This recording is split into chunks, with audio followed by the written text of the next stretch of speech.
ہاں غلام تھے بیچارے یا نوجوان تھے. نوجوانوں پر بزرگوں کو خود ہی حق حاصل ہوتا ہے جو چاہیں کرے, اور غلام تو ملکیت ہوتا ہے, زندہ ذبح کر دے تبھی کوئی پوچھنے والا نہیں. تو جو بیت رہی تھی بلال پر, ابو فقیہ پر, زنیرہ پر, جو ان پر بیت رہی تھی, جو خباب پر بیت رہی تھی, جس طرح ہلاک کیا گیا ہے حضرت سمیہ کو, حضرت یاسر کو, یہ ساری تکلیفیں انہیں بھی تھی. لیکن کیا اس کا یہ بالواسطہ ایذا محمد کے لیے نہیں تھا صلی اللہ علیہ وسلم, آپ کے ساتھی, آپ کے جانثار. لیکن آپ ان سے بھی کیا کہیں, فصبروا فصبروا فصبروا. جب ابو جہل بدترین ٹارچر کر رہا تھا حضرت سمیہ اور حضرت یاسر کو رضی اللہ تعالی عنہما, آپ کے علم میں ہے کیسی کیسی ٹارچر کی ہے. جوان بیٹے کو باندھ دیا ایک ستون کے ساتھ, اس کی نگاہوں کے سامنے برہنہ کیا ہے ماں کو.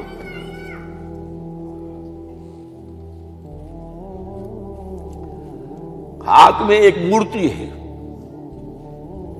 جب تنگ آ گیا, ستا کر تنگ کر کے مار مار کے حضرت سمیہ ٹس سے مس نہیں ہو رہی.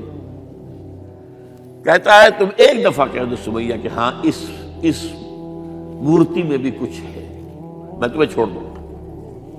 انہوں نے تھوک دیا, برچھا مارا ہے شرمگاہ کے اندر.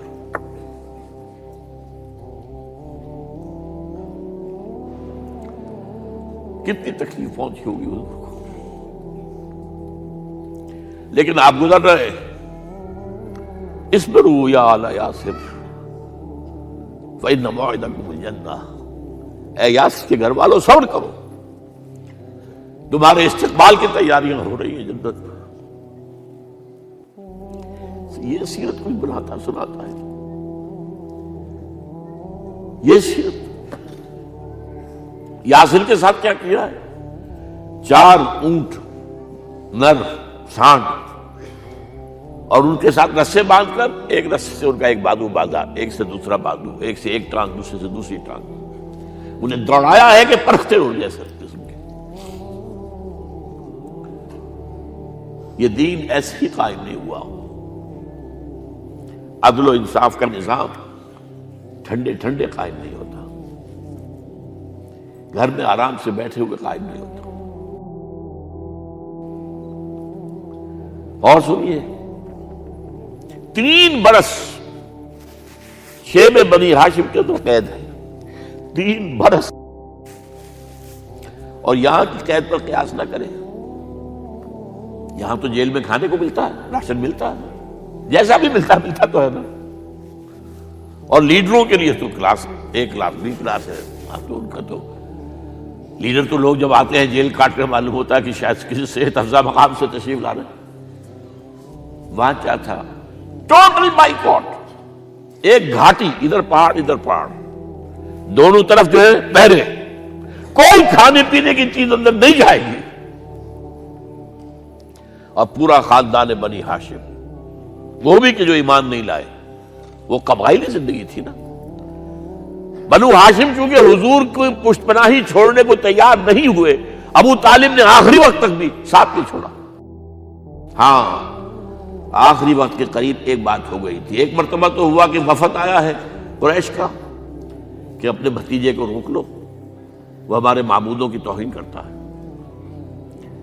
ابو طالب نے بلایا اور آپ سے کہا کہ یہ کچھ اپنے رویے کو بدلے. آپ نے فرمایا چچا جان, اب تو چاہیے میرے ایک ہاتھ پر سورج اور دوسرے پر چاند رکھ دے, میں اپنے اس مشن کو چھوڑ نہیں سکتا. یہ ہے استقامت. اور ابو طالب کے عین انتقال کے وقت جو معاملہ ہوا, جب وفد آیا ہے کہ ٹھیک ہے اب ہمارا جو ہے صبر کا پیمانہ لبریز ہو گیا ہے, اب ٹھیک ہے آ جاؤ میدان میں, تم بھی ساتھ چھوڑنے کو تیار نہیں ہو. ابو طالب نے بلایا,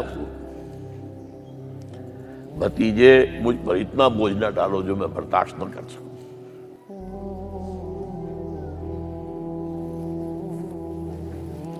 حضور کی آنکھوں میں آنسو آ گئے. چچا جان اب تو یا یہ بات پوری ہوگی یا میں اپنے آپ کو ختم کر دوں, اسی میں ختم ہو جاؤں. 12 شیب بنی ہاشم میں 3 برس اس حال میں گزرے ہیں ٹوٹل بائیکاٹ، کوئی کھانے پینے کی نہیں۔ کچھ لوگ تھے شریف النفس، مثلا حکیم بن حزام تھے رضی اللہ تعالیٰ، اور بعد میں ایمان لے آئے۔ حضرت خدیجہ کے وہ رشتے دار تھے، وہ پہاڑ پر چڑھ کر ایک طرف سے رات کی تاریکی میں، دونوں دروازے تو بند ہیں، پہاڑ پر چڑھ کر چوٹی سے نیچے اتر کے کوئی چیزیں کھانے پینے کی دے آئے بس صلی اللہ علیہ وسلم۔ کوئی اور ایک آدھ ہوگا ایسا۔ یہاں تک نوبت آئی ہے کہ بنی ہاشم کے یہ پھول جیسے بچے معصوم بھوک سے بلبلا رہے ہیں، اور اس کے سوا کچھ نہیں ہے کہ سوکھے چمڑے ابال کر اس کا پانی ان کے حلق میں ٹپکا دیا جائے۔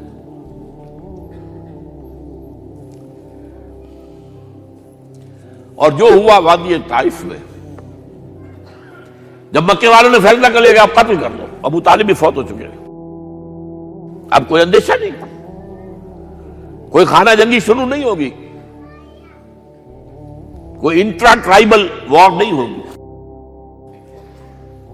تو آپ طائف گئے ہیں۔ شاید وہاں کے 3 سردار تھے بڑے، اور یہ طائف اصل میں قریشی کا سمجھیے کہ یہ ان کا گرمیوں کا یہ صحت افزا مقام تھا۔ یہ تمام جو سردار تھے مکے کے، ان کی جائیدادیں وہاں تھی، باغات تھے،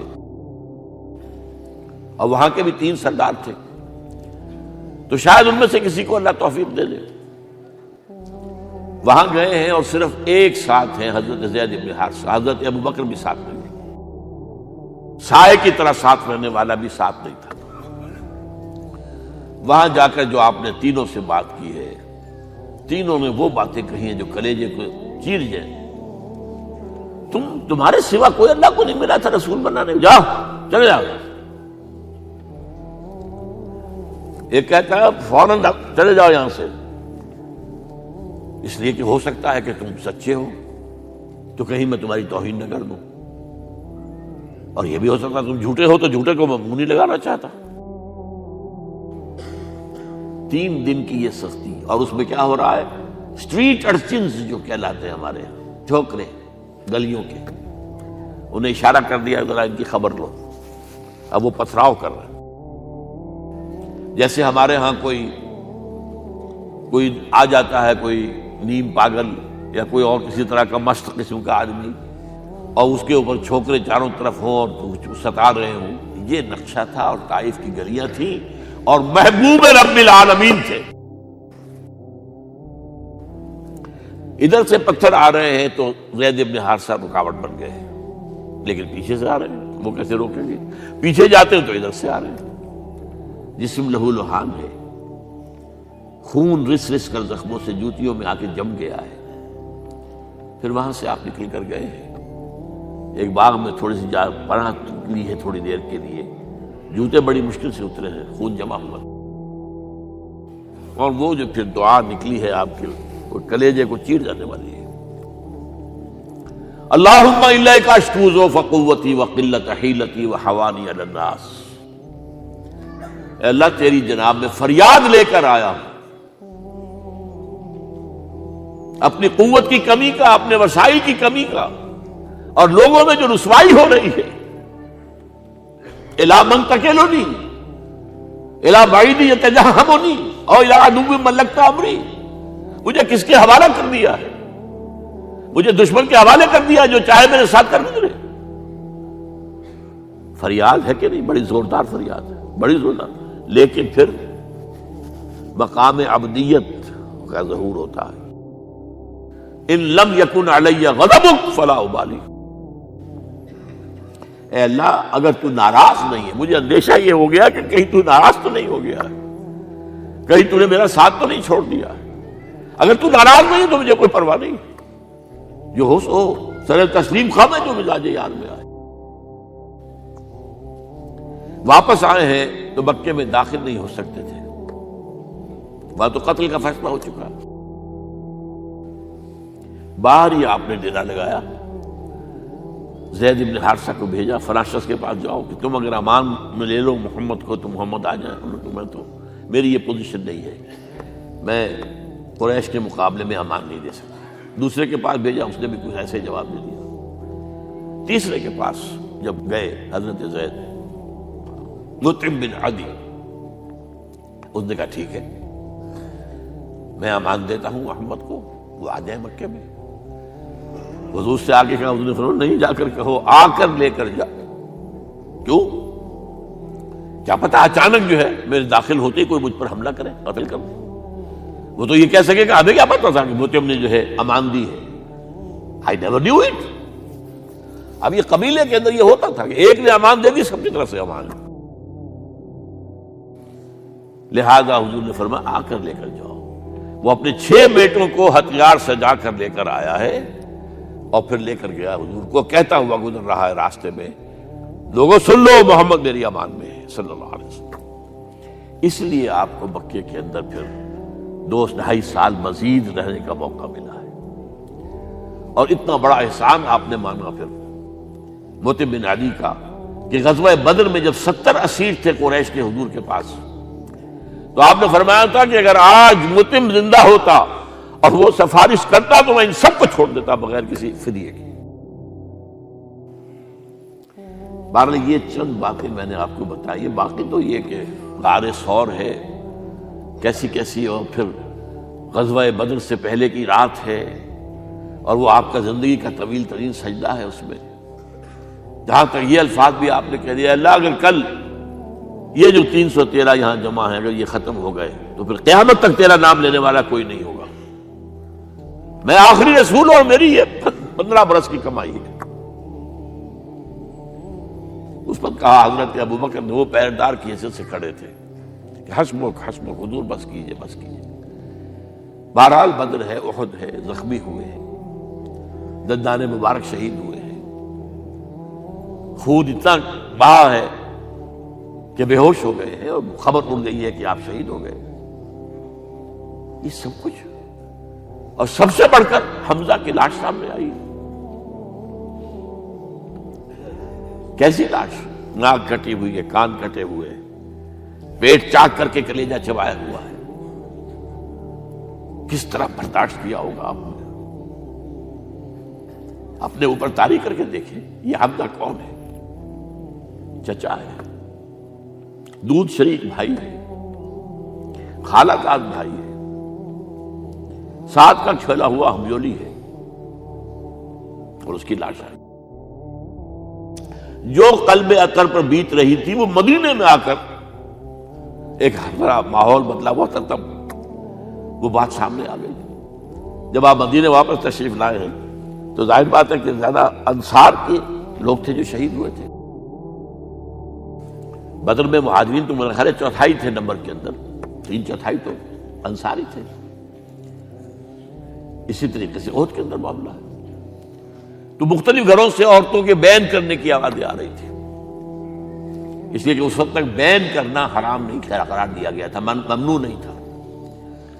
آوازیں سن کر حضور کی زبان مبارک سے نکل گیا اما حمزہ تو فلا بواکی لہو، ہائے حمزہ کے لیے تو کوئی رونے والی بھی نہیں ہے۔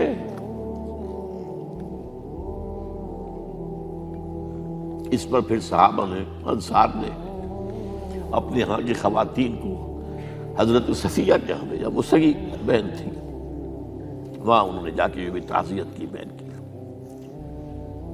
غزوہ احزاب کا آپ نے سنی لیا، اسوہ رسول پر نہ معلوم کیا کیا باتیں چیز جو لوگوں میں مشہور ہو گئی ہیں۔ اسوہ کا لفظ آیا کہاں ہے قرآن میں؟ سورہ احزاب میں۔ وہ اسوہ کیا تھا؟ جب خندق کھودنے کا فیصلہ ہوا ہے اور خندق کھود رہی ہے، حضور بھی لگے ہوئے ہیں، بھاری بھاری پتھر اٹھا کر کندھے پر لا کر باہر پھینک رہے ہیں، پتھریلی زمین تھی، ایک پتھر کسی سے ٹوٹا نہیں تھا، تو حضور نے جو ہے 3 دفعہ جو اس کے اوپر ضرب لگائی تب ٹوٹا ہے۔ لیکن یہ کہ کئی دن کے فاقے ہو چکے تھے، کھانے کو کچھ نہیں، پورا محاصرہ تھا، 12,000 کا لشکر گھیرے ہوئے، یہاں تک کہ آپ کو معلوم ہے کہ گھروں کے اندر بیت الخلا تو نہیں ہوتے، باہر جاتے تھے قضاء، اس کا کوئی امکان نہیں۔ شدید ترین آزمائش جو ہوئی ہے اس کا نتیجہ ایک طرف یہ نکلا کہ منافقین کا نفاق ان کی زبانوں پر آ گیا۔ قرآن مجید میں ہے یہ 19 آیات میں، ما وعدنا اللہ ورسولہ الا غرورا، ہمیں تو اللہ اور اس کے رسول نے دھوکہ دے کے مروا دیا۔ ہم سے کہا تھا کہ قیصر و کسریٰ کے خزانے تمہارے قدموں میں آئیں گے، اور حال یہ ہے کہ اب رفع حاجت کے لیے باہر نہیں جا سکتے، کھانے کو کچھ نہیں۔ اس وقت کچھ صحابہ آئے ہیں حضور صلی اللہ علیہ وسلم سے، دیکھیے فاقے سے قبر دوہری ہوئی جا رہی ہے، ہم نے اپنے پیٹوں پر پتھر باندھے ہوئے، چادروں کے ساتھ پتھروں کو کسا ہوا تاکہ قبر سیدھی رہے۔ حضور نے اپنا کرتا مبارک اٹھا کر دکھایا، 2 پتھر بنے۔ یہ ہے اسوہ، یہ ہے آپ کی سنت، آپ کا اسوہ حسنہ۔ لیکن اس اسوہ حسنہ سے فائدہ کون اٹھا سکتا ہے؟ لقد کان لکم فی رسول اللہ اسوۃ حسنۃ لمن کان یرجو اللہ والیوم الآخر وذکر اللہ کثیرا۔ اسوہ تو اپنی جگہ ہے، قرآن میں ہدایت سب کے لیے، ھدی للناس، لیکن فائدہ اٹھائیں گے صرف متقین، ھدی للمتقین، ہے سب کے لیے، اسوہ سب کے لیے ہے، لیکن استفادہ وہی کر سکے گا جو 3 شرطیں پوری کرے: اللہ اور یوم آخر پر ایمان، اور اللہ کا ذکر کثرت کے ساتھ کرے۔ بہرحال یہ میں نے آپ کے سامنے اس حوالے سے رکھا ہے، یہ اسوہ جو ہے حضور کا، یہ ہم پر اتمام حجت ہے۔ دیکھیے نوٹ کیجئے، پوری نوع انسانی پر اتمام حجت، اسلام کا نظام عدل اجتماعی جو قائم کر کے دکھا دیا، حجت قائم، اسے انگریزی میں کہتے ہیں اٹس ڈویبل، کیا جا سکتا ہے، یہ کام ہو سکتا ہے، اس لیے کہ زمین پر قدم بقدم چل کر یہ انقلاب آیا، محنت سے آیا، مشقت سے آیا، ایثار سے آیا، قربانیوں سے آیا، تکلیفیں جھیل کر آیا، صبر و مصابرت سے آیا، استقامت و مقاومت سے آیا۔ یہاں پر معجزوں کی کار فرمائی نہ ہونے کے برابر ہے۔ یہاں دھوپ سے بچانے کے لیے کوئی اللہ نے صاحبان نہیں دیا، ظل اللہ علیکم الغمام، اور بھوک سے بچانے کے لیے من و سلوہ نازل نہیں ہوئے۔ غزوہ تبوک میں ایسا بھی ہوا ہے کہ 3 مجاہدین کا 24 گھنٹے کا راشن ایک کھجور، ایک نے منہ میں رکھی، کچھ چوس لی، کچھ گلوکوز چلا گیا اس میں سے، دوسرے کو دے دی، اس نے چوس لی، پھر تیسرے کو دے دی۔ من و سلوہ نازل نہیں ہوئے۔ محنت، مشقت، ایثار، قربانی، صبر، مصابرت، استقامت، مقاومت، یہ ہے اسوہ رسول۔